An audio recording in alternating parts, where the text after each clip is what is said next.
Hi, I'm Letitia Howe. And I'm Gherkin Picklewater, and welcome to the 2021 Production Showcase. We're your hosts for this show, featuring the work of students from BCST115 announcing and performing, and we're streaming live from the City College of San Francisco, sort of. The pandemic kept us out of our television studio all semester. Zoom became our channel, and each of us turned our living spaces into studios and our laptops into cameras. Our assignments were completely transformed to be done at home. So if you can, please send us a message in the chat and let us know that you're there, that you're watching, where you're from, if you're a student, a friend, a family member, or if you just dropped by the show by accident and decided to hang out. Let's get the show on the road. We had some great guests. Here are some fun moments from the industry professionals who stayed with us.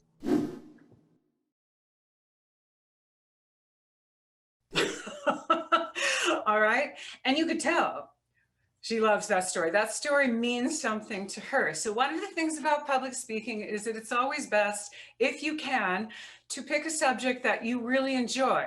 Now, as I've said to Malcolm many times, I love singing. I love the subject of singing, and I love to teach singing.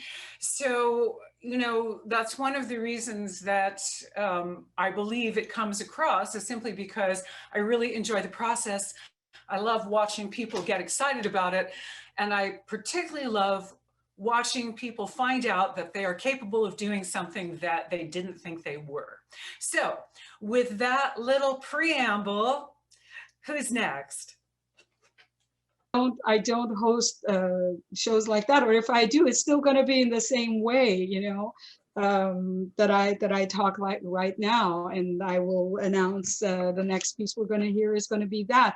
But then I will talk about things that I know well personally, like I improvise them, and I if I'm playing like a music on a guitar that is, I don't know, a 12-string guitar, and I know a lot about that particular instrument, I'm going to talk about it. I'm going to talk about that's what we called ad lib when we were doing our little lecture earlier. But yeah, ad libbing. I'll do this. I'll do hand gestures and things to get myself going for parts of the script. When I would read news scripts, especially when I started, I would hash marks where I needed to do breaths and such. I would put arrows up when I wanted to put an intonation up and do all of that. I don't have to do that now. I tend to do that naturally because I've done enough. I also have a rule for script reading. It's a very strange rule. It's the Mel rule. It's called the rule of 3. Never read your script in advance more than twice. Never practice your script more than twice. If you read it 3 times, you have memorized it. If you have memorized your script, you will screw it up. In that case, it's also, again, useful to talk to the coach. Ideally, you do it the day before the game if you're doing a broadcast, or the week of. There's an arrangement made between their side and your side to get together and have a Zoom or a phone call, or at least trade some emails. But barring that, you know, seeing if you can spend a few minutes with them an hour, hour and a half before the game when they're not getting in game ready mode and you shouldn't be bothering them, to just spend 5 minutes talking about who's doing well, who's aspiring, who's doing well lately. All these little things will make you sound better on the air, humanizing the experiences of the players, making you sound prepared. And when you're more prepared, you're more relaxed. And when you're more relaxed, you make fewer mistakes. So I've always, as I've gotten better at preparation and I've gotten over like some fear of failure things that I have, you know, going on with myself, I find that just the more time I spend copying the names down, that's a big thing for me. If I've never done a sport before, or I've never done a team before, I just go ahead and I start copying names down onto a legal pad. I don't need to do that, but it makes me feel better. And I show up with this thing and I know that I've got the names cold, and then I'm more relaxed. So these are all different ways to prepare to make yourself sound as good as possible and give on the best presentation. As creators, as people that are going to create content or work to support the creation of that content, I think there is a space for you to have employment within audio content creation. to be doing spoken word content creation. I'm not sure where that will take place. I don't think it will be within traditional terrestrial audio, radio. I think the skill sets that will be useful for however that shakes out are knowing how to edit audio, how to do voice work, how to do scripting, and how to tell stories, and how to interview and do all of that. I think those skill sets will serve you well. I think it's difficult to say how that's going to play out. And I don't think that those careers are going to be stable. You get a job in a particular place and it just moves forward. Getting into this business, you're going to have to start by not making any money. And there are very few people who end up making a living at it solely by announcing, which is why, and I'm not here to crush dreams. I'm just saying that's why it's useful to have other skills than simply honing your broadcasting or reporting craft, because those might be skills that serve you later in a different, more real world position, like the one that I had with St. Francis. So that was great. Thank you. All right. So part of what happens with the nervous system is that we are afraid of what we haven't done. In other words, the first time we do something, it's a little bit alarming. I think everybody can relate to that thought, okay? Because we don't know what the outcome will be. We don't know what the result of our efforts will be.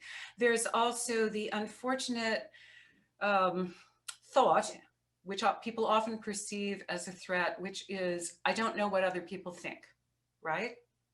Okay, let's talk about that just a little bit because it will be very useful for everyone, which is that you can only have one thought at a time in sequence. The whole mythology around multitasking actually requires that you go back and forth all the time, like this. So you go from one thought and then you change it and then you come back.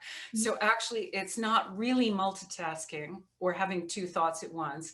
It's very quick exchanges. So the positive thing about that, Dia, is that if your thought is on your subject, you can't have the thought about your nerves. So where our attention is where we live.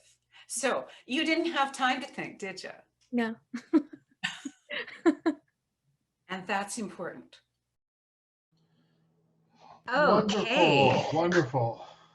That was some amazing advice. Yeah, those are some of our special guests that we've had over the course of the season.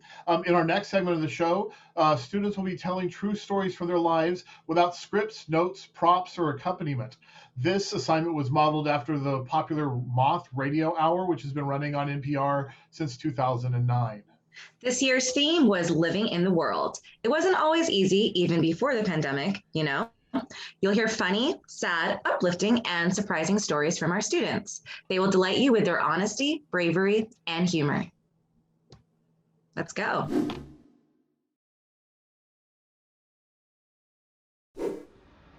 When I was a kid, I didn't have a close relationship with my mom. She would work all day and I would just spend a few moments with her at dinner or late at night in the week. I thought as a kid that she didn't want to hang out and play with my brother and I, which I now know was so far from the truth. She was the only one working and supporting our family. My dad was the fun parent and who I felt closest to, and I felt like my mom was the unfun one who just came home to discipline us. When my parents got divorced, my brother and I went to live with our mom, and she had to work even longer hours and seemed down a lot. Also around this time, I became obsessed with Jim Carrey. I would watch Dumb and Dumber and The Mask over and over, wearing out my VCR. I would recite lines for my friends on the playground and loved having a tiny audience and hearing their laughter. What I loved most were the funny voices he'd do and looked up to him. As a 10-year-old, I would have to go to an after-school program and wait for my mom to get out of work. I spent most days doing homework, playing with friends, and getting treats from the ice cream truck. On one particular day, I remember the older kids talking about a show called Crank Yankers that aired late at night on Comedy Central. If you don't know what that was, it was a program of people making real prank phone calls. Someone got the idea to use the phone in the office that was normally reserved for parent calls to do our own prank calls. We were always allowed free use of the phone to call our parents when pickup time neared. One of the older kids told the supervisors he was going to call his dad to lessen their suspicion of our plan. We brainstormed who we would call. However, none of us knew numbers to local pizza places or businesses. We didn't have any numbers, but the list of numbers by the phone already, which was a list of our parent and guardian numbers. I wanted to show off and go first. I felt the Jim Carrey energy take over and slowly started to dial my mom's work number. I knew she wouldn't know the number and couldn't possibly know it was me. And I also thought she would love it and that it would brighten her day. The phone was ringing. I giggled in delight, listening as all the kids surrounded me, trying to listen in. My mom answered, and with my best old manly deep voice, channeling my idol Jim Carrey, and for some reason that I still do not understand to this day, these words left my mouth. "Hello, ma'am. This is Officer Smith from the Daly City Police Department." She asked what this was about in a shaky voice. I then asked her, "We just need to know if Rhonda is your daughter?" I giggled and covered the receiver. She answered, "Yes," in a very low tone. And the next thing I know, I blurt out, "Well, I'm sorry to tell you this, but she's been kidnapped." On the other line, I hear silence. I laugh uncontrollably and say, "Mom, just kidding, it's me. I got you." Then I hear her scream, which cuts off my big reveal, and everyone around me hears it too. My face drops. Her coworker Isabel picks up the phone, and I can still hear my mom screaming in the background. She starts to curse me out after I say it was just a prank and asks who it is. I shamefully say it's me and get the toughest lecture from a stranger I've ever had. I start to cry, and the program supervisor comes in and asks me to hand her the phone. My mom's coworker explains to the supervisor what I had done, and I then get the second toughest lecture from a grown-up. The supervisor speaks to my mom and tries to calm her down and assure her that my brother and I are okay. My mom leaves work early to come and get us. I remember getting in the car and seeing my mom's tear-soaked face and her hands shaking on the steering wheel. I prepared myself for another angry lecture, but the first thing she did was give me a big hug. I apologized over and over in between tears and explained that I just wanted to make her laugh. I never made a prank phone call again since that day. Do not let Jim Carrey dictate my actions, and most importantly, since that prank call, my mom and I remain inseparable, super close, and she is my best friend.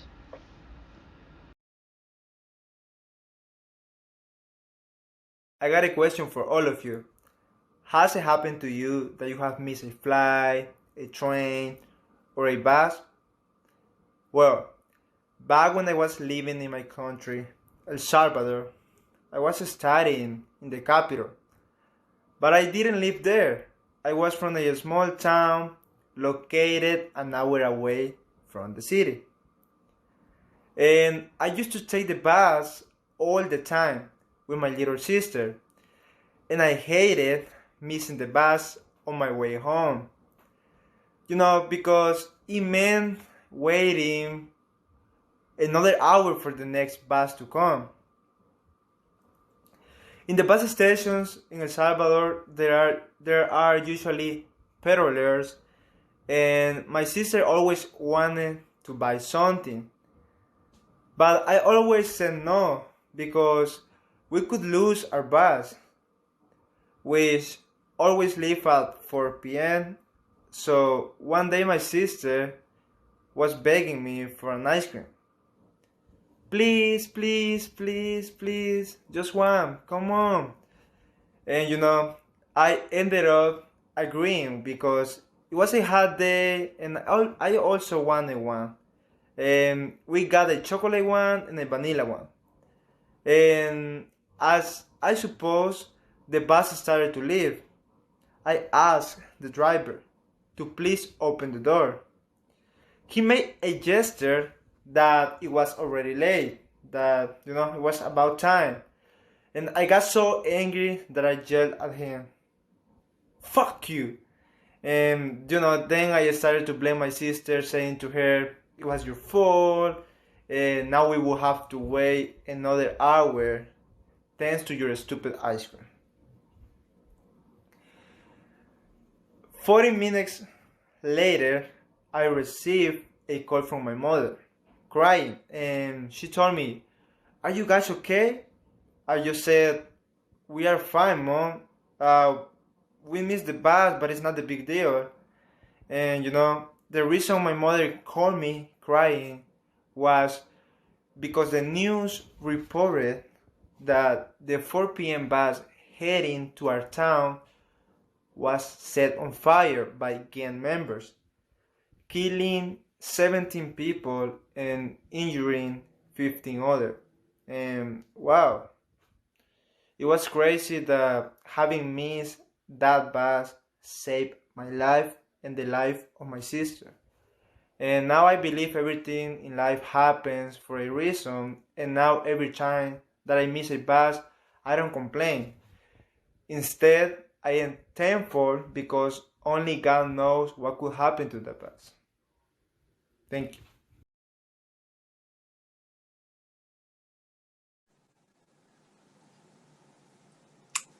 Hi, fellow announcers and Dr. Cecil.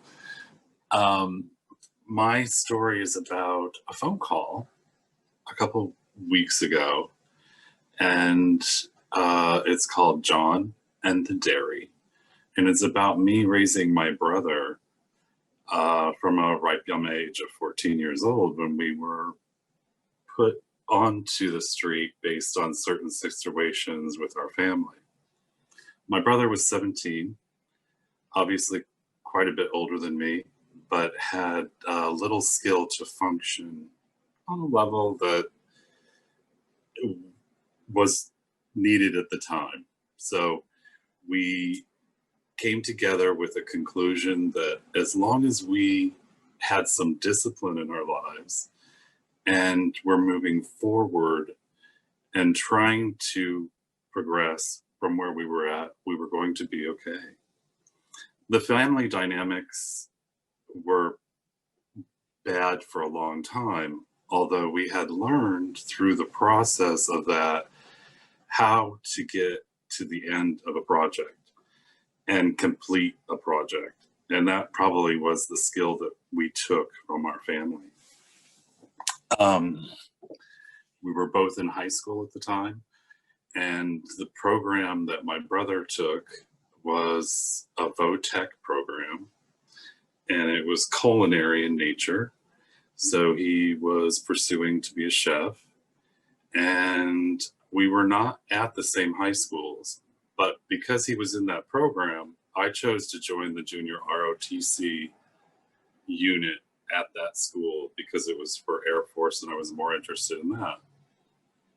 With that being the discipline that we were going to focus on, I then had to be there for my brother all the time because he had no discipline even to get up in the morning, which, if you're going to open a restaurant, you have to be up early and you have to be cooking. So obviously the chef school was early, and he had a late mechanism, which I used to get the opportunity to hang out with him. And that was the biggest part for me, and brought out my compassion for cooking and not just the moments that he was in this program. In the fact that we had created these disciplines, we could then move on with living our lives in a way that we could have independence and bliss. And the organizational part was obviously the discipline. The ability to review recipes and spend time with my brother intimately is probably the best memories I have of this period of time.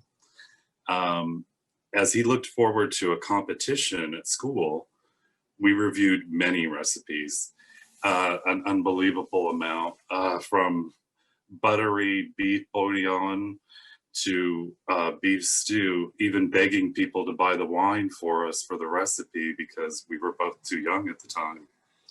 Lemony chicken that I've never tasted since then. It just, the way he would develop the recipe and layer the dishes so well. You know, I'm glad we're near lunchtime, so you're gonna get to have something to eat soon because this might make you hungry. Even creamy, dreamy eggplant parmesan that I still make today and love the recipe. It's so savory. Southern fried chicken and basil chicken as well. What he chose and what I didn't choose was beef stroganoff as his dish that he was going to make for his competition. Because he had an afternoon element to this education, I would go there every afternoon after ROTC that was available and be there with him. Also to make sure he was there and he was doing what he was supposed to be doing.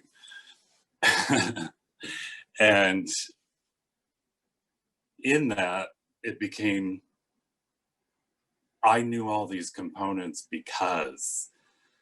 And so when we were at home making the recipes and going through the recipes, you know, because it was the beef stroganoff, just selecting the meat you were going to use has like 16 different varieties. You could use ground chuck to be the least expensive. You could go to a filet mignon, which is what people normally like to eat alone, but it obviously was a meat that you could use. Just the different types of sauces and roux that we put together to make it complex and ready for his expose for this competition brought us together in a way at the time that nothing else could, you know. We had that moment and we seized it with that education. In that, this competition, it was supposed to be at the Civic Center in a downtown area, quite a long ways from where we lived. So it was going to be a trek for us to get there because we had transportation issues, obviously being young. And we got transportation for my brother, but myself, on the other hand, was a different story because the timing was not working out correctly. So I had to go at a different time anyway. The day before the competition, the school burned down. And I was not there, but I heard about the fire and I went.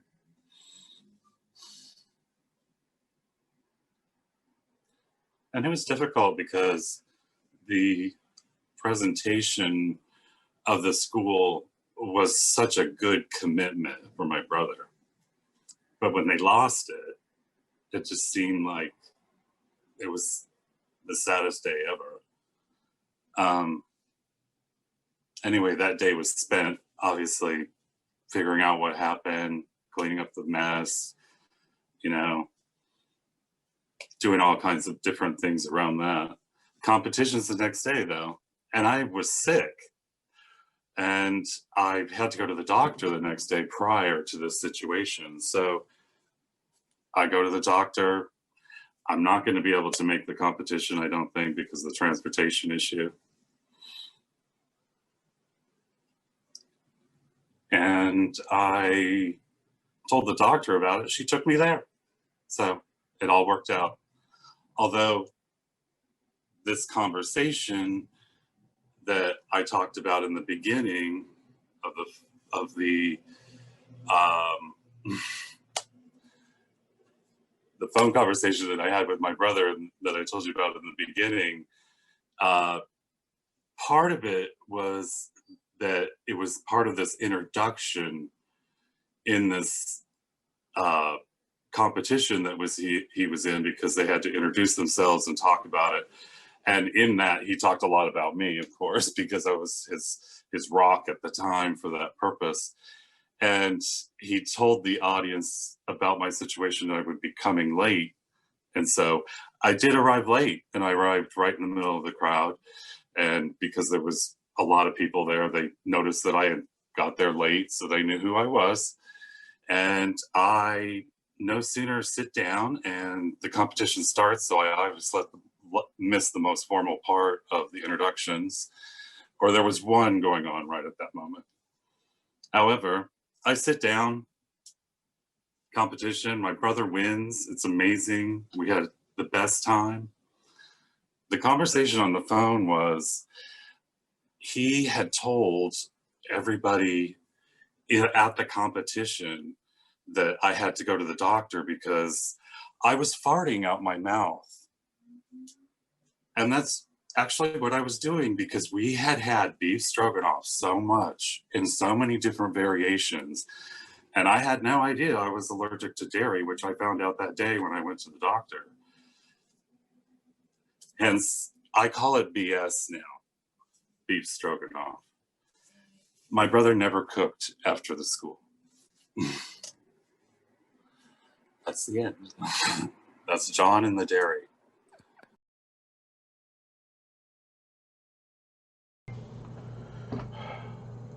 My best friend tried to kill me repeatedly over the course of 2.5 years.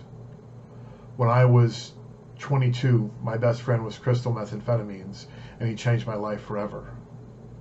I first met meth when I was 17, and he was amazing.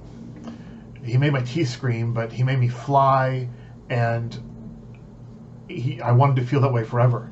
And he told me I would, but he lied to me. My body believed him, though, and it wanted to feel that way again and again. So over the next few years, I'd try meth at parties and clubs, but it wasn't until the early 1990s that everything changed. In the 1990s, drug dealers figured out they could make meth out of cold medicine in massive quantities in bathrooms and kitchens around the country. And this meth was more addictive than any other meth that had ever come before it, and for a time, the most addictive drug on earth. And this was when meth and I became best friends. I became reacquainted with meth in an all-ages dance club in Portland, Oregon in the middle of the night. And I would go back every week or so to see him again and get more. Eventually, I found my own dealer who would deliver to me in my home. And at that point, I started spending all my money on using daily, and did so for the next couple of years. I stopped eating. I lost 150 pounds in a matter of months. I stopped sleeping and had just wild, terrifying hallucinations almost daily, followed by losing broad swaths of time to rolling blackouts that would happen 10 to 15 minutes at a chunk throughout the day. After what had seemed like only a month or two, a close friend told me that I'd been using daily for over a year. I lost teeth and dissolved my septum. I lost every relationship that meant anything to me. I screamed at strangers. I lost all sense of time and decorum, and eventually all sense of love and hope and joy. I finally tried to quit meth.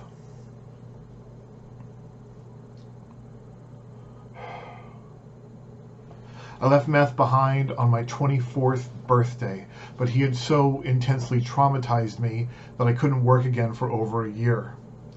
In the end, meth left me so physically and emotionally crippled that I stood on the precipice of suicide for about 9 months, and still 23 years later am dealing with the repercussions of that trauma.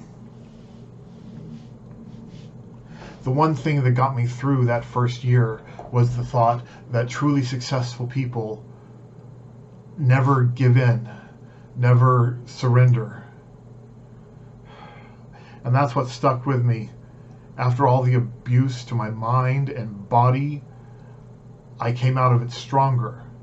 I came out of it with a renewed faith in myself, because I know that no matter what happens to me, no matter how bad things get, I will never give up and I will never surrender. Meth was my best friend. Knowing him almost killed me, but leaving him behind made me so much stronger as a human being. And I'm grateful for the lessons I learned, and I will never ever surrender. Woo! Whoa. So, what did you think of those stories? I thought they were really interesting. Thanks to Dia, Victor, Michael, and Gherkin for letting us air these stories. They were amazing. It's not easy to remember a long story like that, but one of the things we all learned was how to ad-lib and hopefully be natural on camera. Which ones did you like the most? Let us know in the chat. Next up, we have some radio commercials. These were done for another assignment where we had to mark up a commercial script and perform a character. We'll be right back after these commercials with some hilarious news segments. Don't go away.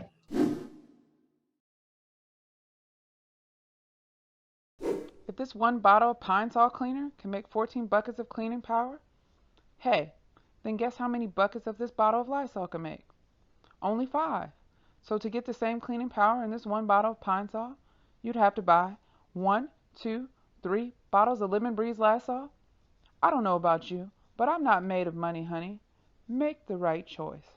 Choose the power of Pine Sol, the smell of clean. The all-new Silverado HD adds to the legendary capabilities of the strongest, most advanced Silverados ever. With best-in-class camera technology and larger, more functional beds than any competitor, the only truck that can compare to Silverado is another Silverado. Truck Month is the right time to get behind the wheel of a Chevy Silverado. Get 0% financing for 72 months, plus $500 cash allowance on all Silverado 1500 crew cab pickups. America drives Chevy. Find new roads. And we're back with the 2021 production showcase featuring the work of students in announcing and performing at City College of San Francisco.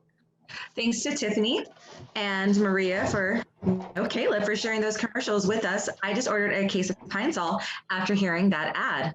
We'll have more inspiring commercials after our next segment. So lots of people have started watching the news again during the pandemic. Some are looking to stay informed about life or death information on how to stay safe. Others turning in to watch historic protests around the world or just the political circus. We here at Announcing and Performance class took the news in another direction altogether. Here are some highlights.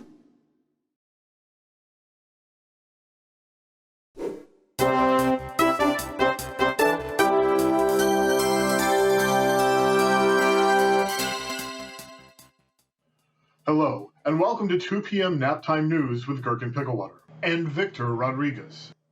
On Naptime News this afternoon, breaking stories regarding the birth of your baby brother and Science Corner. We begin with today's top story. Your parents have given birth to a beautiful 6-pound, 4-ounce baby boy named Beauregard, which is a stupid and terrible name, which you hate. This is the worst possible time for this, as you have a recital next week, and all of your parents' time, attention, and presence will be going to Beauregard for the rest of your life. When questioned about these accusations, Beauregard responded by saying,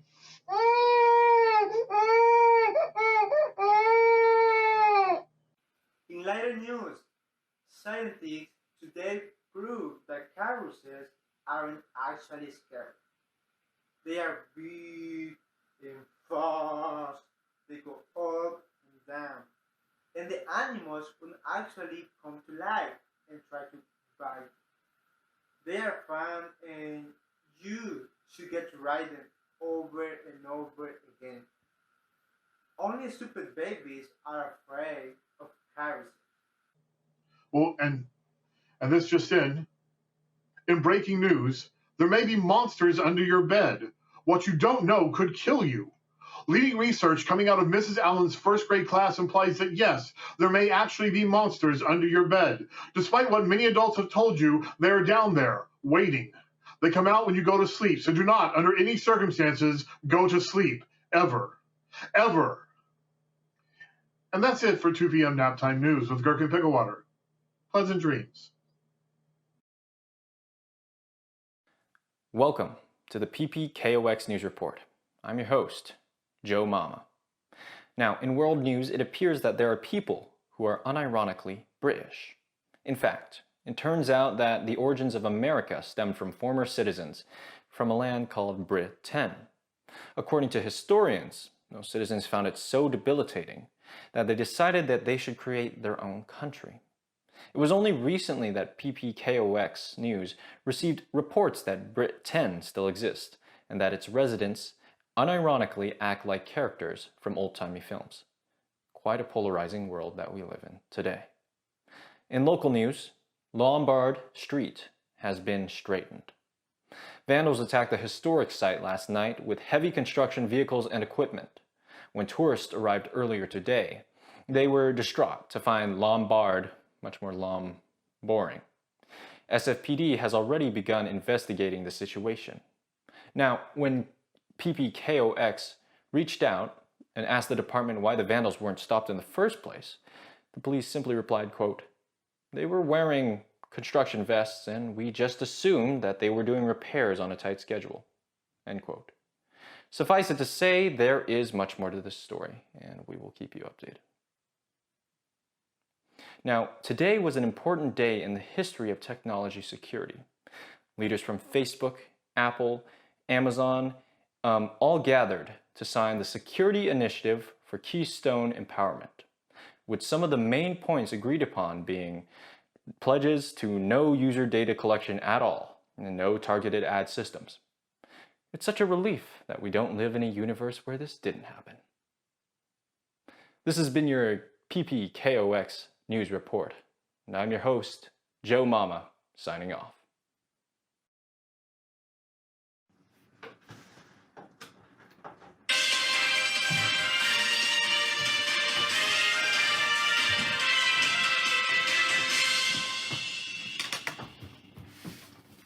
Thank you for joining us at WTED. I'm Sasha Bliss.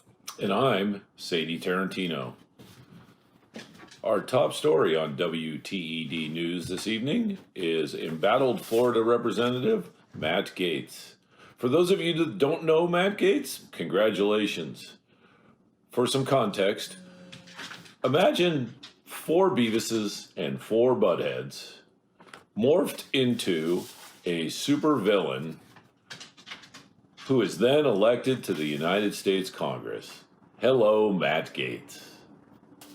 Representative Gaetz is accused of trafficking in women, having sex with a minor, and paying women for sex. WTED News reached out to the 17-year-old, but she was unable to call us back because her phone had been confiscated. She didn't finish her Spanish homework. Back to you, Sasha. Thank you, Sadie. Recently, Georgia has enacted new voting laws that make it harder for Black and brown voters to participate at the polls. A growing number of U.S. companies are standing in solidarity against these laws. And as a result, the GOP and members of the far right are encouraging boycotts of items such as travel, clothing, beer, entertainment, basically a lot of the things that make America, America. Indeed, in an effort to cancel these companies, participants are basically canceling the American way of life and in effect becoming cancel culture themselves. It's almost like 1776 again, much to their joy, but this time everyone gets a MyPillow. And now I think we have a word from our sponsor, Safety Third Driving School. Safety Third Driving School, because everybody's got 2 things that are more important than safety. Thanks, Safety Third. So before we sign off for the evening, we just wanted to do a quick reminder for all of you that though it's spring and it's beautiful and more people are getting vaccinated, the pandemic is not over and it's still time to be safe, wear a mask, etc. So we've asked our station dog, Ted, to come in and show us proper mask wearing. Ted, is this correct? Not correct. No, it's not correct. What about this here? No, not going to get you in. Ted, is this the right way to wear a mask? Yes, it is. Thank you, Ted. Wonderful. I appreciate your participation. Thank you so much. Again, I'm Sasha Bliss. And I'm Sadie Tarantino. Good night from WTED News.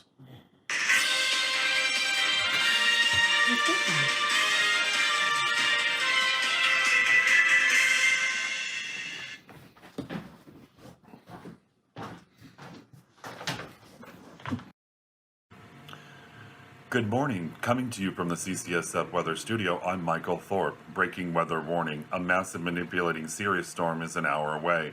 Malcolm maneuvers in the middle of your Monday, marinating the region with 10 to 20 inches of rain. As Malcolm meditates above the region, it will monopolize and minimize your Monday afternoon. Malcolm will mope around till late evening. During Malcolm's mutiny on our community, maintain safe restraints. After a calm night on the West Coast, we'll get clobbered around 9 a.m. Tuesday morning.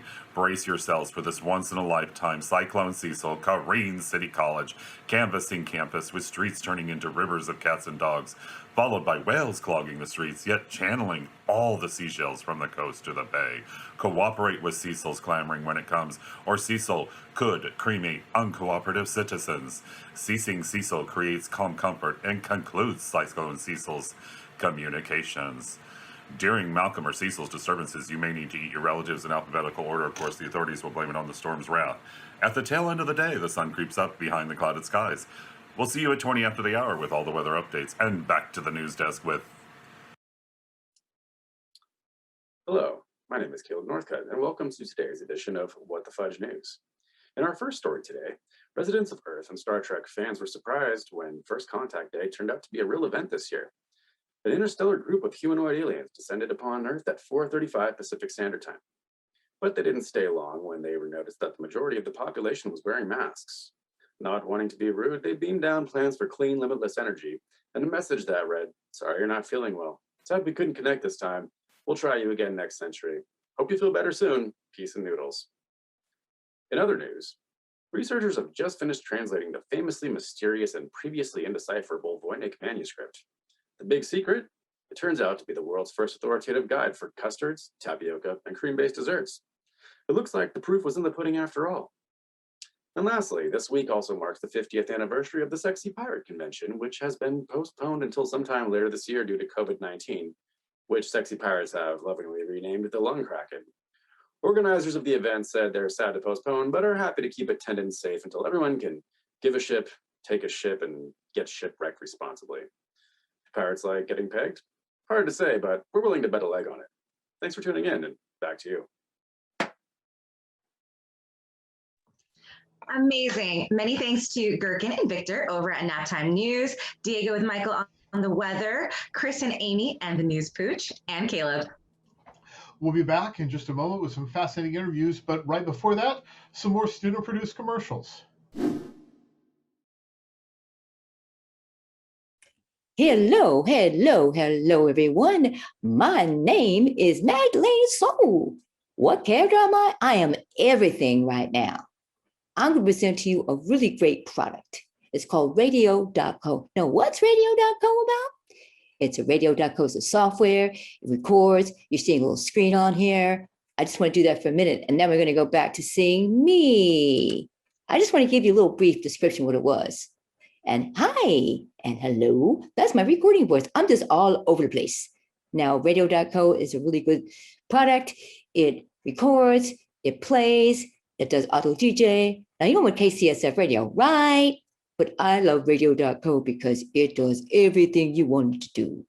And it's free first week, and then $29 a month, and you get a university and everything. So I would suggest you go to Radio.co. That's www.radio.co and check it out. You will love it. This is Magdalene Dessau signing off. Perfect. So this guy I was dating seemed to have it all. Good looks, a great job, a nice smile, and oh, his laugh is so funny.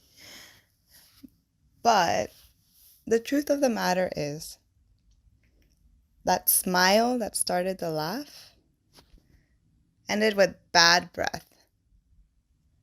It seemed the one thing he didn't have was a tic tac. and I was so close to happiness. Okay, thanks to our amazing students for those commercials. We're back with the 2021 production showcase featuring works of students and announcing performance at City College of San Francisco. So an important part of performing for television is knowing how to interview. Since we're stuck at home, the class paired up in teams to interview each other.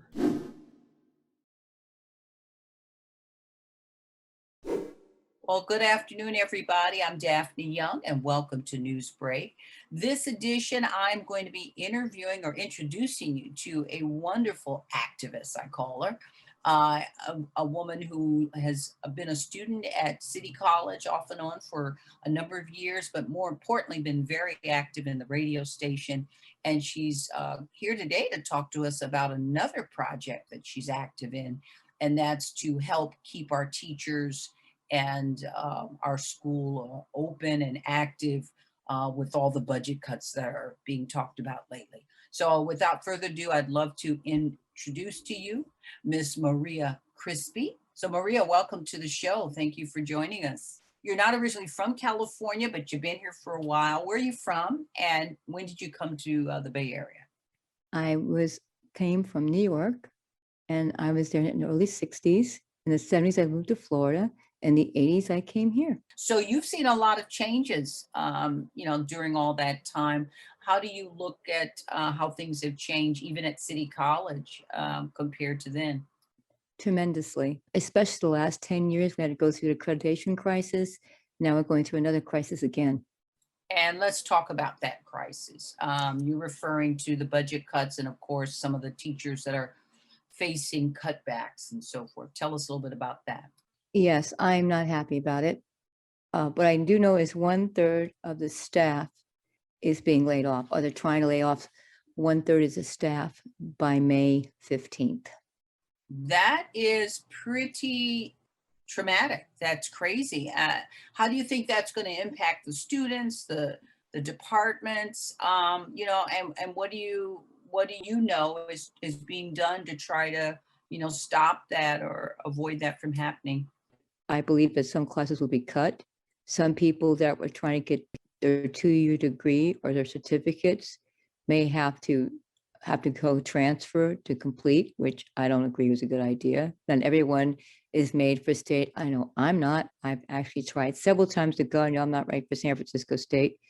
So some students may.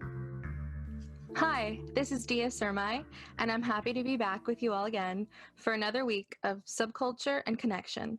On this show, we like to speak with the everyday person and explore what our hobbies really mean to us and the impact they have on our growth and on our lives. This week, we have Woody joining us as we dive into his lifelong hobby of video games and gaming culture. So big welcome to Woody. Hi, Woody. Hi, Dia. Hey, thanks for having me on. Oh, awesome. Thank you for being here. It's great to speak with you. I hope you're well and staying safe as you can be during the pandemic. I know we spoke a bit earlier, but I'm wondering if you can give us a little background into yourself and how your fascination for video games began. Sure. So I've been playing video games ever since I was a child, really. It's hard to know when that one pinpointed moment was of when that first exposure happened. But I have a number of memories that date to when I was between sort of like even as early as sort of like 5 and 7, when my parents either would take me over to someone else's home and they had video games, or they even began to dabble themselves with technology. One of my early fondest memories is my father used to play the adventure game series King's Quest, developed by Sierra Software, and those games were always sort of like those definitely represent a formative moment for me of being able to play those games with my father, just watching him play and go through these like sort of wacky adventures and sort of like figure out what the moon logic of many of those early adventure games. But otherwise, as I mentioned, I've been playing games since I was a child now for 20 plus years, and that's gone on even to the present day. I still virtually get together, but games still represent a a key socializing activity between me and my friends even today.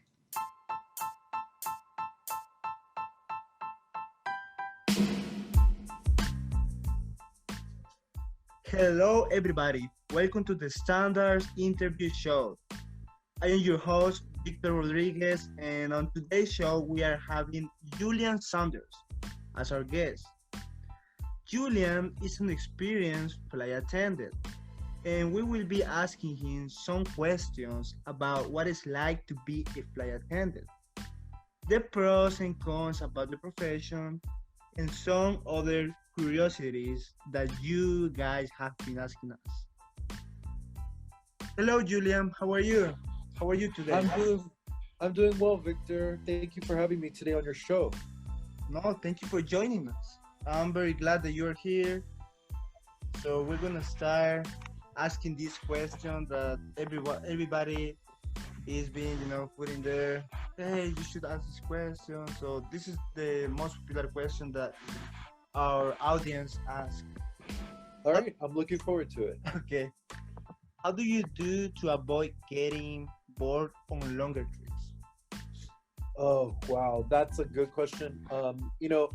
I work for a domestic airline, Alaska Airlines, so I don't fly too much international. I usually, the longest flights that we have are actually like San Francisco to Boston, or the reverse of that, because coming west is usually the longest, but Boston to San Francisco is about, in the wintertime, it can get up to about 7 hours. So that's probably my longest flight. I do a bunch of reading. Right now that I have classes, I get a bunch of reading for school done, and that passes the time a lot. Because I take 6 classes right now, and so I have a lot of reading to get done, and I can usually do that. And especially now during COVID times, because we don't do a lot of drink service, we only go through the cabin one time when we get in the air to pass out water or sodas, and then that's it. In normal times, my time would usually be filled with actually working. And now it's a lot of just downtime where I get to do my own thing. Welcome to City Lights, the City College of San Francisco talk show. I'm your host, Malcolm Cecil, and with me this week, I have Leland Jung. Leland is a Diego Rivera docent in the City College Student Docent Program. And so today we're going to talk to him about the wonderful Diego Rivera mural that very few people know about, but which has been something of a hidden treasure at City College for quite some time. Leland, thank you for joining us. Oh, hi. How are you, Cecil? Oh, great, thanks. So why don't you tell us a bit about the history of the mural and how did CCSF come to get such a great art object? Oh, the mural was completed in 1940 by Diego Rivera. He was the leader of the Mexican mural Renaissance movement. And the mural was actually designed or commissioned to be a mural for the City College Library. But I'm not exactly sure, but I think probably because Diego Rivera often did controversial art. He did completed in 1940, but it didn't actually get placed in the library. It was like several decades later in the 1960s when it was moved from a storage place to finally get placed in the Diego Rivera Theater in City College in the Ocean Campus. Welcome, ladies and gentlemen, and everyone watching to the Leong Talk. Today's guest is a fellow student and a friend of mine, Paul Tadashi. Hi. Now, prior to the pandemic, Paul and I both studied graphic design and met in the CCSF program. However, we won't be talking much about design today. Rather, our discussion is going to be focused on Paul's live streaming experience on Twitch. Now, for those unfamiliar with Twitch, it's a website dedicated to live streaming, be it video games, music, podcasts, mainly gaming, personalities, and much more. Now, it's super interactive. Viewers can chat with streamers, tip them, as well as subscribe monthly to support their favorite ones financially. Now, streams can be professional, but most of the time, content centers around the streamer's personality, humor, and community. Most streams are generally relaxed, and viewers just watch it for fun. Now, welcome to the show, Paul. Thank you for having me. So my first question is, what really made you get involved on Twitch and streaming in the first place? Well, what really made me get involved was really the pandemic. Really when it started, I, as many others, didn't really have much to do, so I figured I just saw some people advertising their own streams on like Instagram and stuff like that, and I figured I'd check it out, and I really came to enjoy it just as sort of a chill and relaxing pastime to watch other streamers, which eventually made me want to try it for myself. Gotcha. Okay. So was there a specific game or let's say a genre that you were most interested in? Well, for me, I particularly enjoyed multiplayer games, I think. Just getting to experience games with others. Also just a lot of Nintendo. Animal Crossing, like that was sort of the time when it came out at the beginning of the pandemic. Was really popular back then, and a lot of people were streaming that, so I checked out a few of those streams, and I just found myself enjoying those as well. Awesome. Wonderful. So coming up next, real quick, we have some more student-produced commercials for you. Please enjoy.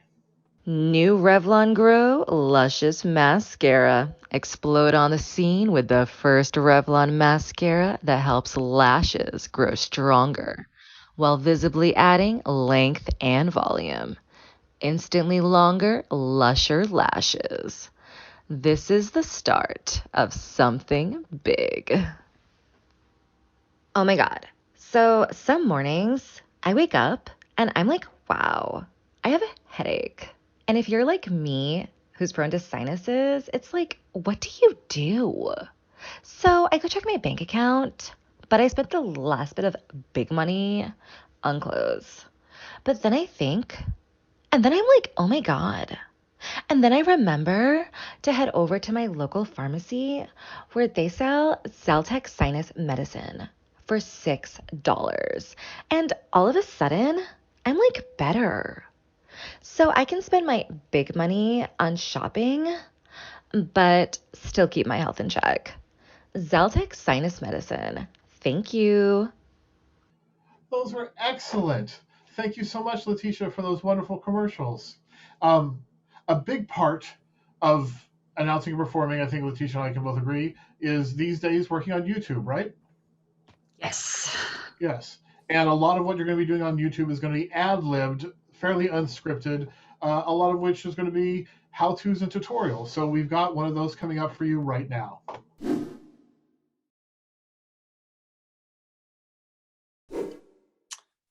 Hello. Welcome to Gems You May Have Missed. My name is Caleb Northcutt, and today I will be reviewing a recent favorite movie of mine that came out in 2019 called Color Out of Space with Nick Cage, Tommy Chong, and is based off a story by H.R. Geiger. Now, this movie could be considered cosmic horror. I would put it in the realm of horror comedy. If you like Tucker and Dale versus Evil, then there's a good chance you might like this as well. If you like bad, over-the-top Nick Cage movies, this movie's definitely for you. If you've ever seen Kiss of the Vampire, then you kind of have to watch this. They're not related in any way, shape, or form, other than the brilliance of the terrible acting. Actually, no, it's brilliant acting from Nick Cage, but it's terrible. It's so good. It sounds like a contradiction, and it is. It's definitely an acquired taste to appreciate bad Nick Cage, because not all of his movies are actually that over the top. I mean, there's some exceptions. There's a lot that are just kind of where it don't really get much of a reaction. But this one was a special one for me. I'm also just very picky about horror movies in general. There's a lot that I don't like that are either too over the top and are ridiculous and not believable, or are just really lame. And then there are some that are actually really freaking scary that will give you nightmares. This one could give you nightmares, maybe. I don't think it would necessarily. But if you're really sensitive to horror movies, then maybe this isn't the one for you. But it's definitely, by all means, not the worst I've ever seen. And I actually think it hits a pretty sweet spot because it definitely plays on a lot of tropes and cliches that are pretty prevalent in a number of horror movies I've seen. But it also avoids a few common pitfalls that you see in a lot of classic horror movies as well. And particularly the ending I was really happy with, which is actually surprising for me in a horror movie because I don't typically have much expectation for horror movies. So, and that's one thing I would say is keep your expectations, relatively like in check. But I will say this is a high rewatch value. The second time I saw it, I laughed way more than I did the first time. And there was definitely a lot to process and take in. All in all, I would give it 4 out of 5 alpacas. Now, why did I give it that rating? Well, you're just going to have to watch the movie and find out for yourself. But yes, 4 out of 5 alpacas. It's a good time. That's all. Thank you. Okay, so how to use Facebook to travel. So you arrive into a new city, you're solo traveling, your friends don't want to come along with you. Typical, right?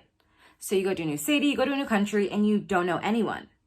And sure, you can just go approach someone in a bar, but honestly, that's kind of scary, and they could probably reject you.